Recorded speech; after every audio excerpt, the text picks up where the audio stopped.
તમે કોંગ્રેસમાં આવ્યા એટલે કંઈક કમિટમેન્ટ તો હશે જ બાપુ. તો આખા ગુજરાતને ભરોસો છે કે બાપુ કરે એ તાકાતથી કરે. એટલું તો હું જેને નથી ગમતો એને સ્વીકારવું પડે, મારા વિરોધી સ્વીકારવું. હવે કોંગ્રેસની તો નાવ ડૂબતી હોય એવું લાગે છે, તો બાપુ તમે ડૂબતી નાવલડીમાં પગ મૂકવાનું કેમ નક્કી કર્યું?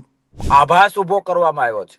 આભાસ તમે નજીકના ભવિષ્યમાં જોજો. 1947 જે આઝાદી છે અને એ આઝાદીમાં જે કોંગ્રેસનો ફાળો છે, ઘણા એવું છીછરી દલીલ કરે કે 30 વર્ષથી તો ગુજરાતમાં આમ છે તેમ છે. અરે ભાઈ, લોકશાહી એ થોડા કોઈના પપ્પાની જાગીર છે. આમ આદમી પાર્ટી છોડી હતી, હવે આજે કોંગ્રેસ પાર્ટી જોઈન કરી છે, એટલે એવી ચર્ચા ચાલે છે કે બાપુની તબિયત એકદમ ચકાચક છે. તબિયત સારી થઈ ગઈ બાપુ? મેં વર્ષો NSUI વખતથી કોંગ્રેસમાં કામ કરેલું, એટલે કોંગ્રેસની વાસ્તવિકતા હું જાણું છું.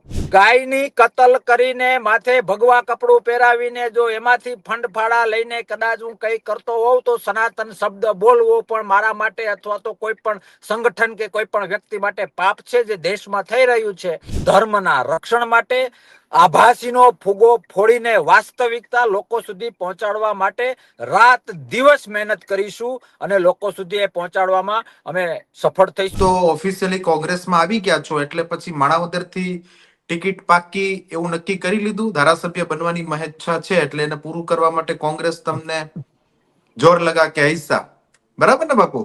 એટલે બાપુ ભાજપમાં કેમ ન જોડાણા? કોંગ્રેસ કેમ, ભાજપ કેમ નહીં? અને તમે પૂછો એ પહેલા હું તમને કહી દઉં કે હું ખુદ સ્થાનિક સ્વરાજ્યની ચૂંટણીમાં ક્યાંય દાવેદારી કે ડિમાન્ડ નથી કરવાનો. જી હા, એટલે એ આપણે મેં હમણાં કીધું ને તમને કે ભવિષ્યમાં MLA બનવાનું છે, તો પછી સ્વાભાવિક છે સ્થાનિક સ્વરાજ્ય ન લડે. તમારા મોઢામાં ઘી કેળા, પ્રાર્થના કરજો મારા માટે. ન જાણ્યું જાનકી નાથે સવારે શું થવાનું છે. છેલ્લા ઘણા સમયથી જેની રાહ જોવાતી હતી એ ઘડી એટલે કે આજે ગણાઈ ગઈ, એવું કહે તો કઈ ખોટું નથી. આમ આદમી પાર્ટીના એકદમ ફાયર બ્રાન્ડ લીડર કે જેઓ બોલવામાં એકદમ બેબાક, પોતાની વાત, પોતાની વાણી અને પોતાનો વિચાર રજૂ કરવામાં હંમેશા સ્વતંત્ર મિજાજ ધરાવતા કરશન બાપુ ભાદરકા આમ આદમી પાર્ટીના નેતા હતા. પછી આમ આદમી પાર્ટીમાંથી એમણે રાજીનામું આપ્યું અને રાજીનામું આપ્યું ત્યારે એમણે એવું કહ્યું કે મારી તબિયત નાદુરસ્ત છે. અને ત્યાર પછી હવે આજે તેઓ વિધિવત રીતે કોંગ્રેસ પાર્ટીમાં જોડાઈ ગયા છે. સત્તાવાર રીતે તેમણે કોંગ્રેસ જોઈન કરી છે. સૌથી પહેલો સવાલ બાપુ, સૌથી પહેલા સવાલ કરવાની પહેલા તો એક ફોર્માલિટી પૂરી કરું કે આપનું સ્વરાજ મીડિયાની આજની આ ડિબેટમાં સ્વાગત છે. Thank you, thank you. અને સૌપ્રથમ કોંગ્રેસ પાર્ટી જોઈન કરવા માટે રાજકીય ભવિષ્યની ખૂબ ખૂબ શુભેચ્છાઓ. જી થેન્ક યુ. પહેલો સવાલ બાપુ, તમે તબિયત નાદુરસ્ત છે એવું કારણ આગળ ધરીને આમ આદમી પાર્ટી છોડી હતી, હવે આજે કોંગ્રેસ પાર્ટી જોઈન કરી છે, એટલે એવી ચર્ચા ચાલે છે કે બાપુની તબિયત એકદમ ચકાચક છે. તબિયત સારી થઈ ગઈ બાપુ? જી તબિયત તો જે તે સમયે પણ હું સાચો હતો ને અત્યારે પણ હું સાચો છું કે મેં બાયપાસ સર્જરી કરાવેલી છે. તો ઓન રેકોર્ડ અમદાવાદ સિમ્સ હોસ્પિટલમાં છે અને એમાં જે શેડ્યુલ ને સાચવવાની વાત હોય એ બધું કરવું પડે. ને આજે 6ઠ્ઠો મહિનો મારે ચાલી રહ્યો છે. 5 મહિના પૂરા થઈ ગયા મેં રિઝાઇન કર્યું એને. તે પછી મને ઓકે લાગે છે અને ખરેખર તો તબિયત મારી તો બાયપાસ ને લીધે પેલી છે, પણ ક્યાંક ને ક્યાંક મને લોકશાહીની તબિયતની પણ ચિંતા થતી હતી. લોકશાહી પ્રેમી લોકોની તબિયતની પણ મને ચિંતા થતી હતી. ધર્મના નામે જે લોકો અધર્મ કરીને પોતાનો સ્વાર્થ મોટા પાયે સિદ્ધ કરી રહ્યા છે, એવા લોકોના આનંદ ઉપર ક્યાંક ને ક્યાંક ન થવાનું થતું હતું, એની પણ મને ચિંતા થતી હતી. આ બધા જ પરિબળોમાં મેં વર્ષો NSUI વખતથી કોંગ્રેસમાં કામ કરેલું, એટલે કોંગ્રેસની વાસ્તવિકતા હું જાણું છું. આમ આદમી પાર્ટીમાં મેં 4 વર્ષ કામ કરેલું, એટલે આમ આદમી પાર્ટીની વાસ્તવિકતા હું પણ જાણું છું. અને વાત બીજેપીની રહી તો બીજેપી જે આભાસો ઉભા કરે છે, આમ આદમી પાર્ટી પણ અમુક આભાસો ઉભા કરે છે. એ આભાસ વસ્તુ એવી છે કે થોડો સમય માટે તાલીઓ ઝીલવા માટે, લોકોમાં આક્રોશ ઉભો કરવા માટે એ આભાસ ખૂબ લોકો અખત્યાર કરતા હોય છે અને એ રિઝલ્ટ ઓરિએન્ટેડ એમાં થતું હોય છે. પણ લાંબે ગાળે વાસ્તવિકતા ખૂબ જરૂરી છે અને એ આભાસ લોકશાહી માટે અને આવતીકાલના આપણા દેશ માટે, આપણા ભારત માટે એ આભાસ શું છે અને કોણ કરે છે, અને વાસ્તવિકતા શું છે અને કોણ કરે છે, ધર્મ શું છે અને શું કરવું જોઈએ, અથવા તો અધર્મના નામે ધર્મનું બેનર લગાડીને જે થઈ રહ્યું છે એ મારે કોંગ્રેસના બેનરથી એક એક ગુજરાતી અને એક લોકશાહી પ્રેમી ઘરે ઘરે વ્યક્તિએ એ પહોંચાડવાનો પ્રયત્ન કરવો છે કે આ આભાસ છે અને આ એ વાસ્તવિકતા છે, અને લોકો શાણા છે ખૂબ સારી રીતે સમજી શકશે. તમે સમજો કે જયારે ધર્મની વાત કરતા હોય, ગાયની કતલ કરીને માથે ભગવા કપડું પહેરાવીને જો એમાંથી ફંડફાળા લઈને કદાચ હું કઈ કરતો હોઉં તો સનાતન શબ્દ બોલવો પણ મારા માટે અથવા તો કોઈ પણ સંગઠન કે કોઈ પણ વ્યક્તિ માટે પાપ છે, જે દેશમાં થઈ રહ્યું છે. અને આ કોઈ ખોટા આરોપો કે આ કોઈ ખોટી મારી વાત, હું કોંગ્રેસમાં જોઈન્ટ થઈ ગયો એટલે આવી વાત કરું એવું છે નહીં. ઓન રેકોર્ડ છે જે કતલખાનાઓ છે, જે ગૌ માંસ, જે ત્યાંથી જે ડોનેશનો આવે છે, સાહેબ ક્યાંનો ન્યાય? અરે છોડો રાજકારણ ભગવાન, શંકરાચાર્ય એ શિવનો અવતાર છે, શિવનો અવતાર છે. એ તો કોઈ પાર્ટીના સભ્ય નથી. શંકરાચાર્ય બૂમો પાડીને કહે છે. શંકરાચાર્ય તો જે વાક્ય રચના બોલે છે કે હિન્દુ તરીકે સ્વીકારવા અઘરું છે, આ મારું નથી, શંકરાચાર્ય છે, તમે પણ સાંભળેલું હશે, આ રીતનું બોલે છે. તો આ બધા આભાસો છે. હું ધર્મની વાતો કરતો હોઉં ને એક બાજુ મેં કહ્યું એ રીતે એમાંથી ફંડ ફાળો ઉઘરાવતો, પછી એ ફંડ ફાળો પાર્ટી માટે હોય કે કોઈ પણ માલા માટે હોય, તો એ કેટલા ટકા યોગ્ય છે? બીજી વસ્તુ, ધીમે ધીમે 30 વર્ષે રેલો આવ્યો કે ગુજરાતમાં હવે ભેગું થાય એવું નથી. હવે ગુજરાતમાં નારાજગી એકદમ વધી ગઈ છે. એટલે ગુજરાતમાં જે મત છે કોંગ્રેસને મળશે તો કોંગ્રેસની સરકાર બની જશે. એટલે આમ આદમી પાર્ટીને હથિયાર તરીકે ઉપયોગ કરો કે નારાજગીના મત ત્યાં ડાયવર્ટ ઢીંગી ચાલ્યા કરે. આ બધા જ શાણા લોકો જાણે છે. હું ગીતાજીમાં માનું છું, કૃષ્ણ પ્રેમી માણસ છું, કર્મ કરવું એ મારો ધર્મ છે.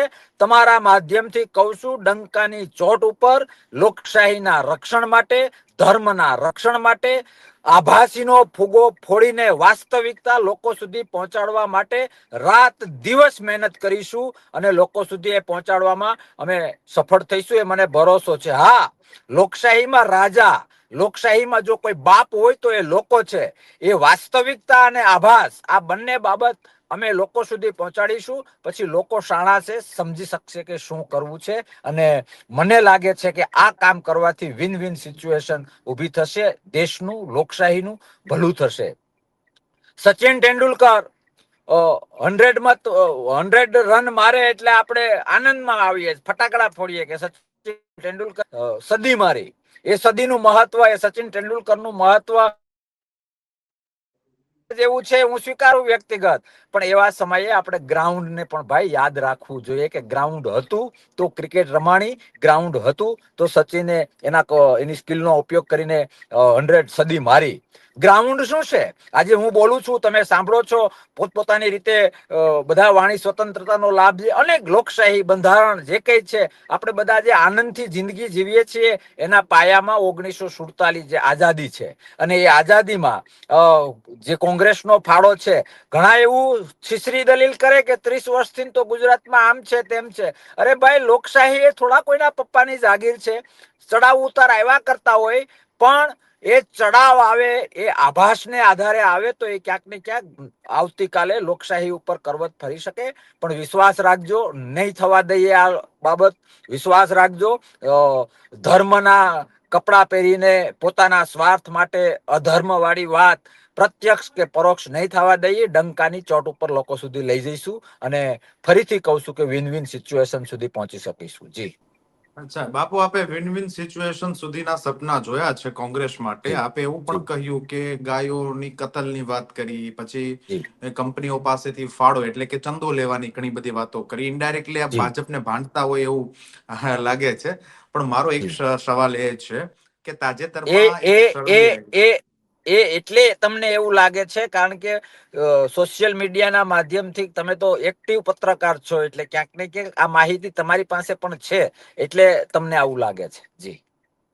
હા હા, એટલે મારી પાસે કોઈ માહિતી નથી. આપે જે કીધું એના ઉપરથી હું કહું છું કે આપે ગાયોની વાત કરી, પછી આપે એવું કીધું કે 30 વર્ષથી શાસન કરે છે એટલે હવે આપણું ગુજરાતમાં ચાલશે નહીં, નારાજગી છે. એટલે જે નારાજગી છે એ મતો ડાયવર્ટ થઈ જાય. અને જી તમે એમ કીધું કે અમુક લોકોની ડિંગ ડિંગ ચાલ્યા કરે, જી બરાબર, પણ જી આપણું જી શાસન બન્યું રહે, બરાબર છે. જી જી મારો એક સવાલ છે બાપુ કે તાજેતરમાં એક સર્વે આવ્યો અને એ સર્વેમાં જી એવું કહેવામાં આવ્યું છે કે ગુજરાતમાં હવે ભારતીય જનતા પાર્ટી વર્સિસ આમ આદમી પાર્ટી થઈ ગયું છે. કોંગ્રેસ જી ચિત્રમાં નથી, કોંગ્રેસ ત્રીજા સ્થાને દેખાઈ રહ્યું છે. આમ જી આદમી પાર્ટીનો વોટ શેર વધી રહ્યો છે. પહેલા નંબરે જી બીજેપી છે, બીજા નંબરે આપ છે અને ત્રીજા નંબરે કોંગ્રેસ છે. જી એપ્રોક્સિમેટ કોંગ્રેસનો વોટ શેર 17 કે 18% સમથિંગ એવું એમાં બતાવવામાં આવ્યું છે. જી તો બાપુ હવે એવું કહેવા જઈએ કે જનાધાર વધી રહ્યો છે, વોટ શેર વધી રહ્યો છે, તો એમાં તો આમ આદમી પાર્ટી આગળ આવી ને. ભલે ભારતીય જનતા પાર્ટી શાસન કરે છે અને એનો એક ઓરા છે છેલ્લા 30 વર્ષથી, એટલે એ પોતાનું કદ મજબૂત બનાવી રહી છે, વધારી વિસ્તારી રહી છે. જી હવે કોંગ્રેસની તો નાવ ડૂબતી હોય એવું લાગે છે. તો બાપુ તમે ડૂબતી નાવલડીમાં પગ મૂકવાનું કેમ નક્કી કર્યું? નહીં નહીં નહીં, આ જે આખો કન્સેપ્ટ છે એ કન્સેપ્ટ સાથે હું સહમત નથી. મને એટલી ખબર પડે છે, બિન રાજકીય રીતે હું મારા અનુભવને આધારે તમને કહું તો તમારે કોઈ પણ સત્તા સુધી પહોંચવું હોય તો ઘણું બધું એમાં જોઈએ, દરિયા જેટલું બધું જોઈએ, પણ એમાં અમુક બાબતો હોય છે કે જે પરિપક્વતા જોઈએ, જે દીર્ઘદ્રષ્ટિ જોઈએ. હું અત્યારે આણંદ જઈ રહ્યો છું તો શા માટે જઈ રહ્યો છું એ મારો ઉદ્દેશ સાફ હોવો જોઈએ, મતલબ કે વિઝન સાફ હોવું જોઈએ. અથવા હું મને કોઈ કમિટમેન્ટ આપું છું તો મારી પાસે એક ક્લિયર હોવું જોઈએ કે મેં એ જગ્યાએ કર્યું, બી જગ્યાએ કર્યું, સી જગ્યાએ કર્યું, તો હું ડી જગ્યાએ કરીશ. પછી જે એક સંગઠનાત્મક કહીએ ને કે આ સમૂહ કેન્દ્રી સાયકોલોજી હોવી જોઈએ, વ્યક્તિ કેન્દ્રી સાયકોલોજી ના હોવી જોઈએ. આવું તો ઘણું બધું કોઈ પણ કંપનીને, કોઈ પણ વ્યક્તિને કે કોઈ પણ સંગઠન પાર્ટીને સક્સેસ થવા માટે આ બધું હોવું જોઈએ. આ બધીમાંથી કઈ પણ બાબત એ મેં 4 વર્ષ મારી જિંદગીના આમ આદમી પાર્ટીમાં આપ્યા, એમાં મને કશું જ દેખાણું નથી, એટલે કોઈ ચિંતાનું કારણ નથી. આખી વાત જે છે હું ફરીથી પેલી વાત ઉપર આવું, આભાસ ઉભો કરવામાં આવ્યો છે. આભાસ તમે નજીકના ભવિષ્યમાં જોજો કે અને એ આભાસ ઉભો કરવા માટે કોઈ બીજી મોટી પાર્ટી, રૂલિંગ પાર્ટી પ્રત્યક્ષ પરોક્ષ રીતે સાથ સહકાર આપતી હોય, કારણ કે હું રિપીટ કરું છું કે મતને ડાયવર્ટ કરવાની વાત છે. બાકી આઝાદીમાં જયારે 1947માં જે આપણે દેશ આઝાદ થયો ત્યારે દેશની જે સિચ્યુએશન હતી સામાજિક રીતે, શૈક્ષણિક રીતે અથવા તો આર્થિક રીતે, બરાબર, તે પછી એમાં સ્ટેપ બાય સ્ટેપ જે કઈ થયું છે એ હા એ ચોક્કસ છે કે એનું માર્કેટિંગ નથી કરવામાં આવ્યું. જે બીજેપીમાં વર્ષો પહેલા મને ખબર છે કે જેટલો પ્રોજેક્ટ હતો એ પ્રોજેક્ટ કરતા મોટી અમાઉન્ટ તો એના માર્કેટિંગની, એડવર્ટાઇઝની હતી. એ બધું નથી કરવામાં આવ્યું. તો પાયામાં આ છે, ખાલી લોકો સુધી વાત એ પહોંચાડવાની જરૂર છે કે તમે કઈ નથી કર્યું, તમે કઈ નથી કર્યું, તમે કઈ નથી કર્યું, એમ કરીને જે એક જનમાનસમાં આ લોકોએ આખું ઊભું કર્યું છે ને, ગુજરાતમાં તો 30 વર્ષથી એ ચાલે છે. તો એ વાસ્તવિકતા ખૂબ મોટા અવાજથી ઇફેક્ટિવ અને તાકાતવાળી વાત લઈને લોકો સુધી જવાની જરૂર છે કે આ લોકો અત્યાર સુધી ખોટું બોલતા આવ્યા છે, આવું નથી, વાસ્તવમાં આટલું થયું છે. અને એ લોકો સુધી પહોંચાડીશું તો લોકો ખૂબ શાણા છે. આજ સુધી માનો કે તમે જૂના શાસનોની જોઈએ તો કોઈની વેદના ઉપર રાજકારણ નથી થયા. કોઈ પણ રૂલિંગ ગવર્મેન્ટ હોય, કોઈ પણ પાર્ટીની હોય, તો વેદના ઉપર સોલ્યુશન કરવું એ સરકાર માય બાપ છે, એનો ધર્મ છે, એમણે કરવું જોઈએ. તો એ વેદનાઓ ઉપર પણ રાજકારણ થાય છે. છેલ્લે ક્યાંય પગ પૂગે એમ નથી. એટલે હું રિપીટ કરું છું કે વેપન તરીકે તમે બીજી પાર્ટી વાપરો, બીજી પાર્ટીનો ઉપયોગ કરો. અન્ના હજારે સાહેબના આંદોલનથી લઈને શીલા દીક્ષિત દિલ્હીમાં નહોતા હલતા આ લોકોના લાખ પ્રયત્નોથી. જે કઈ થયું છે, કયું ક્યાં કઈ રીતનું ફંડિંગ થયું છે, બધું જ લોકો જાણે છે. કોણ ક્યારે જેલમાં જાય છે, કોણ જેલમાંથી બહાર છૂટે છે, અચાનક હરિયાણા પહોંચી જાય છે, ત્યાં જઈને શું થાય છે એ પણ દરેક લોકો જાણે છે. તો આવું ન થવું જોઈએ. આમાં કોની સરકાર આવે, કોની સરકાર જાય, એના કરતા પણ એક વિશેષ ચિંતા એ છે કે જો આજ રીતે આપણે રાજકારણ કરીશું તો લોકશાહી નબળી પડશે, લોકશાહી પ્રેમીઓનો ઉત્સાહ તૂટશે અને વાસ્તવમાં જે સ્ટ્રેન્થ ઓફ કન્ટ્રી હોય ને એમાં ક્યાંક ને ક્યાંક સાહેબ લાંબા ગાળે નુકસાન થઈ શકે.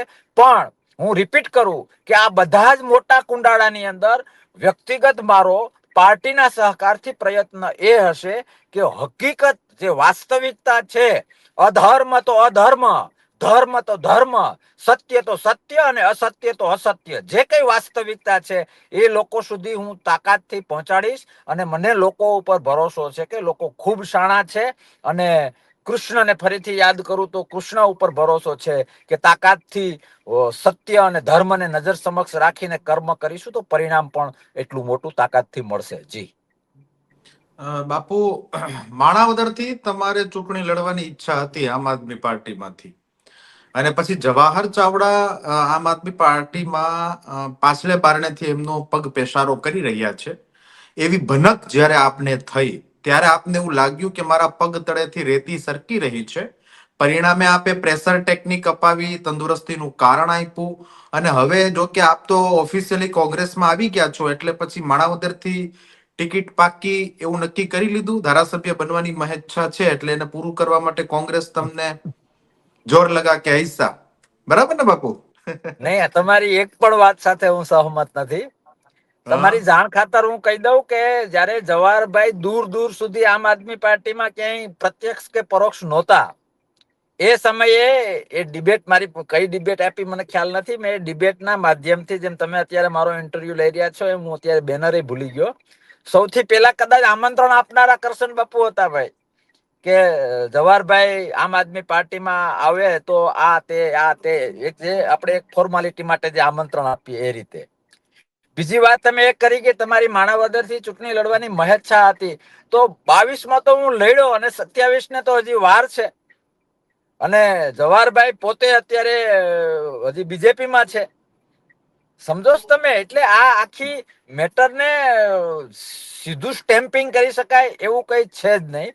અને વાત જ્યારે આ બધી વાત થઈ ત્યારે મારી પાસે 2.5 વર્ષ હતા, ત્યારે પણ મેં તમને અથવા કોકને કહેલું છે કે કદાચ એવું જ હોય તો હું છે ને થિંક બિગ અને થિંક બિયોન્ડમાં માનવા વાળો છું. જવાહરભાઈ સાથે મીટિંગ કરી લઉં અને પૂછી લઉં કે તમારે કઈ રીતનું કરવાનું છે, તો માનો કે એમને આપમાંથી તમે કયો છો એ પ્રમાણે, કારણ કે આજની તારીખે આપણે આ વાત એટલે ના કરી શકીએ કે એ માણસ ઓલરેડી બીજેપીમાં છે, તો એમ છતાંય 2.5 વર્ષમાં તો બીજી સીટમાં આપણે તૈયારી કરીએ તો મને એટલી તો ભગવાને શક્તિ આપી છે કે આપણે ત્યાં બી બમણું કરી શકીએ.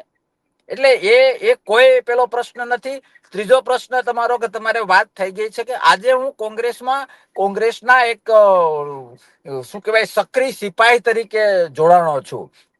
કાલ સવારે પાર્ટી એક સિપાહી તરીકે રાજ્યની જવાબદારી આપે, સેન્ટરની જવાબદારી આપે, લોકસભા લડવાનું કહે, વિધાનસભા લડવાનું કહે, તો એ ઓર્ડર માની લેવાનો હોય ને પૂરી તાકાત લગાડી દેવાની હોય. એટલે એ નક્કી તો પાર્ટી કરશે કે બાપુને ક્યાં એની તાકાત પ્રમાણે પેલા કરવા અને લોકશાહીનું રક્ષણ કરવું. જી બાપુ, સીધો ને સટ એક સવાલ કરી લઉં છું. જયારે આપે આમ આદમી પાર્ટીમાંથી રાજીનામું આપ્યું ત્યારે આપે વચ્ચે એક વખત આપણે ડિબેટ કરી હતી, ત્યારે આપે એવું કહ્યું હતું કે મેં અત્યારે મારું આગળનું કામ શું છે એ લોક કરીને રાખ્યું છે, બરાબર જી ને? જી અને પેલા દિનેશ ખટારિયા સાથે ડેરીમાં મુલાકાત કરવા પણ આપે ગયા હતા, ને એ ફોટા વાયરલ થયા હતા, પછી જ આપણે ચર્ચા કરી હતી કે બાપુ જી ભાજપમાં જોડાય છે કે કેમ. એટલે જી બાપુ ભાજપમાં કેમ ન જોડાણા? કોંગ્રેસ કેમ? ભાજપ કેમ નહીં? જી જી એ પેલા હું ચોખવટ કરી લઉં કે ભાઈ સાહેબ, દિનેશભાઈ ને હું ત્યાંથી નીકળતો તો ખાલી એમની ચા પીવા ગયો હતો ને સસલાનો વાઘ થયો તો. હકીકતમાં એ મારી એમની સાથે પેલી ચા હતી. અને એક વખત હું જયારે 22માં ચૂંટણી લડ્યો ત્યારે એના ગામમાં મેં કોકને પૂછ્યું કે આ ઘર કોનું છે, તો કે દિનેશભાઈ નું છે. તો હું મારા કાર્યકર્તાઓ સાથે મત માંગવા ત્યાં ગયો હતો એક ઉમેદવાર તરીકે. ત્યારે દિનેશભાઈ નહોતા, બેન હતા એમના વાઇફ. અમે ચા પીધી હતી. અને બાકી પછી અમે મળ્યા હોય તો ડાયરેક્ટ ઘણા ટાઈમથી વાત હતી તો હું ચલો જાઉં છું તો ડેરી પર ચા પીતો જાઉં, પણ એનું પછી વાતનું વતેસર થયું હતું. હવે તમારો પ્રશ્ન એ કે બીજેપીમાં કેમ નહીં, કોંગ્રેસમાં કેમ જોડાણા? હું ફરી તો કહું છું કે હું પોતે અભ્યાસને આધારે જાણું છું કે રિયાલિટી ક્યાં છે અને આભાસ ક્યાં છે, ધર્મ ક્યાં છે અને અધર્મ ક્યાં છે, સત્ય ક્યાં છે અને અસત્ય ક્યાં છે, પારદર્શકતા ક્યાં છે અને બંધબારણું ક્યાં છે. આ બધું હું જાણું છું. અને ડંકાની ચોટ ઉપર કોઈનું કયું સાંભળ્યું નહીં, મારી નજરે જોયેલું છે. એને આધારે મને એવું લાગ્યું કે આ 2-3 વસ્તુ, એક તો મેં NSUI વખતથી ભાઈ કોંગ્રેસમાં કામ કરેલું છે, ઘણા બધા સ્ટેટમાં કામ કરેલું છે, એટલે કોંગ્રેસની વાસ્તવિકતા હું જાણું છું. બીજું, મેં તમને જે ગ્રાઉન્ડ વાળી વાત કરી કે લાંબા ગાળાનું વિચારીએ, 1947 થી આજ સુધી વિચારીએ તો દેશને મેક્સિમમ કોણે આપ્યું છે. પછી પછી વાસ્તવમાં ધર્મ શું? મને કઈક પીડા થતી હોય, હું હોસ્પિટલમાં દાખલ હોઉં અને તમે આવીને મોટી મોટી વાતો કરો કે બાપુ મને બહુ દુઃખ છે, બહુ દુઃખ છે. એક વાત એ છે, બાકી તમે મને મળો પણ નહીં અને રિસેપ્શન પર આવીને કહો કે ભાઈ બાપુને હમણાં થોડીક પ્રોબ્લેમ છે, લો કઈ ચિંતા ના કરતા બિલિંગ ની, પણ એની સારવાર સારામાં સારી કરજો, તો અને મને એનો માટે આનંદ છે. જી. તો હવે 2027માં બાપુ ક્યાંથી ચૂંટણી લડશો, કે હજી લોક કરીને જ રાખ્યું છે? એ તો પાર્ટી નક્કી કરશે ને. પાર્ટી જે ઓર્ડર બિલકુલ કરશે. પાર્ટી નક્કી કરે, બિલકુલ પાર્ટી નક્કી કરે, એ વાત સાચી, પણ જી પાર્ટીને જે તે દાવેદાર હોય એ પોતાની ઈચ્છા પણ જતાવે તો ખરા ને. નહીં, માનો કે પાર્ટી કદાચ એવું નક્કી કરે કે બાપુ તમારે ઇલેક્શન નથી લડવું, આખા ગુજરાતમાં અમારે તમારી જરૂર છે, આખા ગુજરાતમાં તમે જોશ ભરો અને વાસ્તવિકતા સમજાવવાનો પ્રયત્ન કરો, આભાસનો ફૂગો તોડવાનો પ્રયત્ન કરો, તો એ પણ પાર્ટીનો નિર્ણય છે. પાર્ટી મને વિધાનસભા લડાવે તો એ પણ પાર્ટીનો, મેં કહ્યું, આ રિપીટ કરું છું કે એમને લોકસભા કે પાર્ટી કદાચ મારી કલ્પના અને ધારણા કરતા મોટું કંઈક સ્ટેટ લેવલે કે સેન્ટ્રલ લેવલે મને આપવા, આ બધું એક પાર્ટ ઓફ પાર્ટી ડિસિપ્લિન છે અને એ માથે બરાબર રહેશે. જી. બાપુ આપે કીધું કે આ બધું પાર્ટ ઓફ પાર્ટી ડિસિપ્લિન છે, પક્ષની શિસ્તનો એક ભાગ છે, બરાબર ને બાપુ? જી જી જી જી. તો ઘણા બધા નેતાઓ અને ઘણા બધા ધારાસભ્યો જી પેલા કોંગ્રેસના ધારાસભ્ય તરીકે ચૂંટાય અને પછી ભાજપમાં ગયા જાય, આખું જી દેશ ને દુનિયા જાણે છે સાહેબ, બરાબર ને? જી જી જી. બીજું, આપે એવું કીધું કે હું NSUI ના સમયથી કોંગ્રેસમાં હતો, કોંગ્રેસની વિચારધારા સાથે હતો, તો જી પછી બાપુ આપ અચાનક કોંગ્રેસમાંથી કેમ આમ આદમી પાર્ટી તરફ ગાડીનો વળાંક લઈ લીધો? ત્યારે જ જી. આ કોંગ્રેસમાં કેમ ખૂબ ન ગયા? ખૂબ સારો પ્રશ્ન કર્યો. આ ખૂબ સારો પ્રશ્ન કર્યો તમે, મને ગમ્યું. હું વ્યક્તિગત, મેં કહ્યું ને કે રાજકીય પાર્ટીઓ કરતા પણ અપ એક વિચારવું જોઈએ.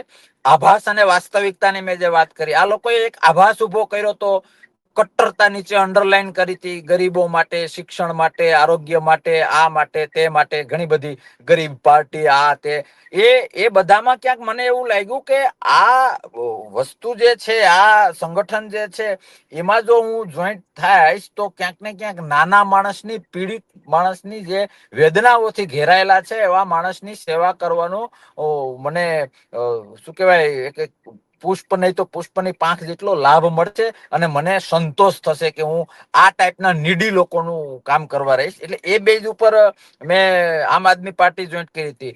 પણ જે વાસ્તવિકતા જાણી, જે મેં રિયાલિટી જાણી, અન્ના હજારેના આંદોલનથી લઈને મેં કહ્યું ને શીલા દીક્ષિતજીની ગવર્મેન્ટ, ત્યાં કેજરીવાલજી CM બન્યા, ઘણું બધું ડીપમાં 4 વર્ષમાં તો ઘણું બધું થઈ શકે. અને આપણા જેવા કાંધ પડી ગયેલા લોકો તો 4 વર્ષમાં 10 વખત PhD થાય એટલું જાણી જાય. એ બધું મેં જાણ્યું પછી મને એમ થયું, ઓ આભાસી છે આ. હું પાણી સમજીને કૂદકો મારવા ગયો, ત્યાં તો નીચે આભાસ હતો, પથ્થર હતા, માથા તૂટી જાય એવું હતું. એટલે એ તમારી વાત સાચી છે, પણ હું જે એંગલ થી ગયો હતો એ એંગલ મને ના જોવા મળ્યું. અને હું ફરીથી રિપીટ કરું કે મારે જે રિક્વાયરમેન્ટ હતી કે પરિપક્વતા જોઈએ, દીર્ઘ દ્રષ્ટિ જોઈએ, વિઝન જોઈએ, અને શક્તિની કિંમત જોઈએ, ધર્મ ખાલી વાતોમાં નહીં, વાસ્તવિક ધર્મ જોઈએ, એ સત્ય જોઈએ, પ્રમાણિકતા જોઈએ, જે રિયલ બેઝ ઉપર. વાતો તો 17 પ્રકારની થઈ શકે, એ મને ન દેખાણું. અને મને ન દેખાણું પછી મેં 2 વર્ષ પ્રયત્નો પણ કર્યા.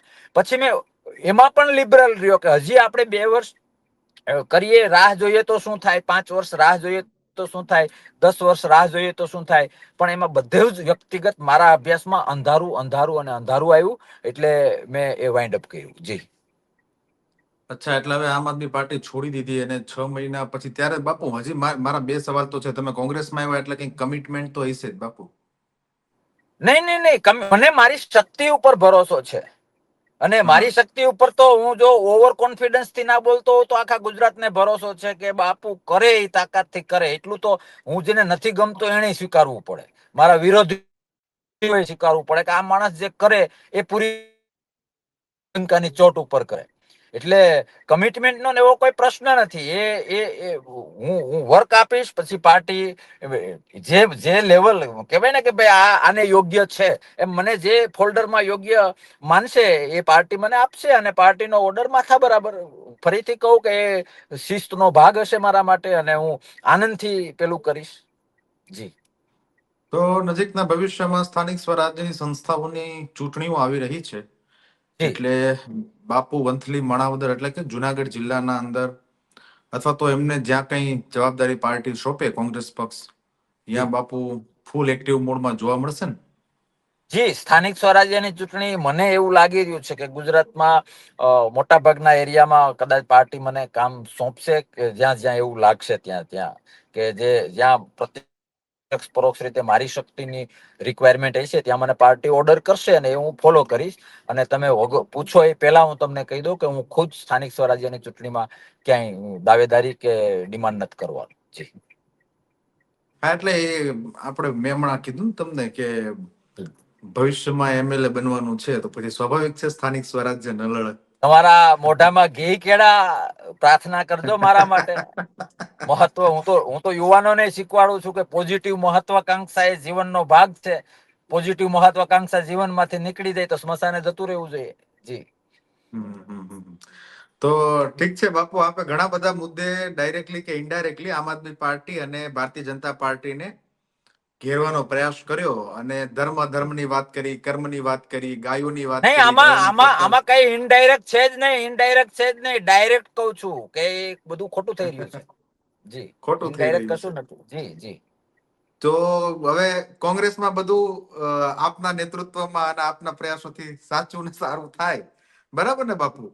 પૂરા પ્રયત્ન કરીશું. ગીતાજીના નિયમ પ્રમાણે, કૃષ્ણના વાક્ય પ્રમાણે, કર્મ મારા હાથમાં છે, અને રાત દિવસ એક કરીને કર્મમાં પાછો નહીં હટું. જી.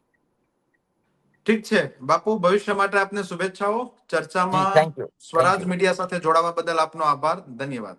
Thank you. Thank you.